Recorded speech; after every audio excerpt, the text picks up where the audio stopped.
यदि आपके गार्डन में गर्मियों के मौसम में फूलों वाले पौधों की कमी होती है तो आप इस प्लांट को लगा लीजिए।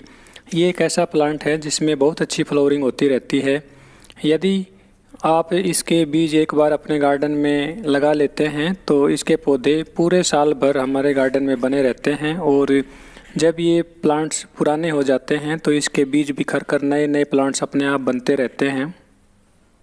यदि इस प्लांट के बीज आप कहीं से ले आते हैं तो एक बार जब इनको लगा लोगे तो सभी पौधे तैयार हो जाते हैं और आपको इन प्लांट्स को नर्सरी से लाने की आवश्यकता नहीं पड़ती है।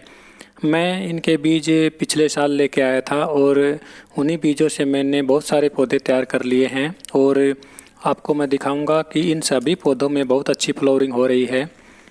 यदि आपके पास पौधों की देखभाल करने के लिए इतना समय नहीं है तो आप इन पौधों को लगा लीजिए, क्योंकि ये ऐसे पौधे होते हैं जो बिना किसी एक्स्ट्रा देखभाल के ही बहुत अच्छी ग्रोथ करते रहते हैं और अपने आप ही इनमें फ्लावरिंग होती रहती है। मैंने इनको एक बार लगा दिया था, उसके बाद इनकी एक्स्ट्रा केयर नहीं की है और ना ही इसमें मैंने किसी प्रकार के खाद या फर्टिलाइज़र का इस्तेमाल किया है। हफ्ते में 1 या 2 बार मैं इन पौधों में पानी डाल देता हूँ। ये समर फ्लावरिंग प्लांट होते हैं और इनको गर्म मौसम पसंद होता है, इसलिए यदि इनमें पानी देना भूल भी जाते हैं तो भी इनकी फ्लावरिंग रुकती नहीं है और नए नए फ्लावरिंग बर्ड्स बनते रहते हैं। अब इन पौधों में बहुत अच्छी फ्लावरिंग हो रही है और 5 या 6 दिन तक इनके फूल खिलते हैं, उसके बाद ये फूल सूख जाते हैं। जब फूल सूख जाते हैं तो इसकी फ्लावरिंग स्टेम को काट कर रख लीजिए, यानी आप मई और जून के महीने में इसके बीज इकट्ठे कर सकते हैं। जब इसके फूल पूरी तरह से सूख जाएं तो इसकी फ्लावरिंग स्टेम को पौधे से अलग कीजिए। मई, जून, दिसंबर और जनवरी के 4 महीनों को छोड़कर साल में कभी भी आप इसके बीज उगा सकते हैं। कम पानी और कम खाद में इन पौधों की अच्छी ग्रोथ होती है और फ्लावरिंग भी होती रहती है। मैंने इन पौधों को पहली बार अपने गार्डन में ऐड किया है। मुझे इस बात का पता नहीं था कि इसके बीज इतने आसानी से उग जाते हैं, इसलिए मैंने इसके बहुत सारे बीजों को थोड़ी जगह में ही बिखेर दिया था और वे सभी बीज इतनी आसानी से उग गए कि बहुत सारे हेल्दी पौधे तैयार हो गए।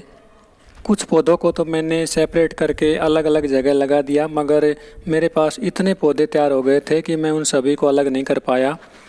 यदि आप इन पौधों को अपने गार्डन में ऐड करना चाहते हैं तो इनके पौधों के बीच कम से कम 1 फीट का गैप होना चाहिए, ताकि इनको आसानी से फैलने का मौका मिल सके और ये अच्छी ग्रोथ करते हैं और इनके बड़े बड़े पौधे बन जाते हैं।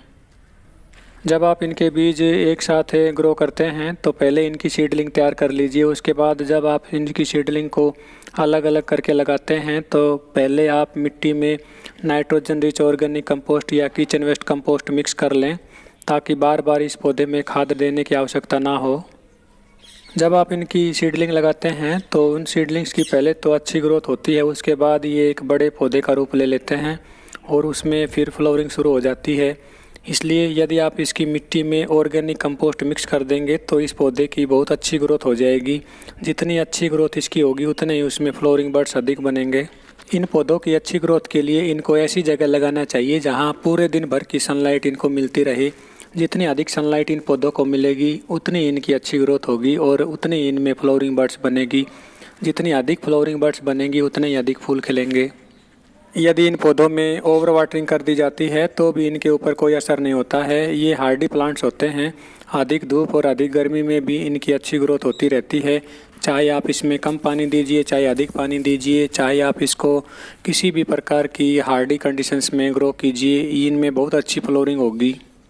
आप भी इन पौधों को अपने गार्डन में ऐड कर लीजिए। आप इनके बीज कहीं से ले आएँ और एक बार जब आप इनको अपने गार्डन में लगा लोगे तो उसके बाद अपने आप ही नए नए पौधे तैयार होते रहते हैं।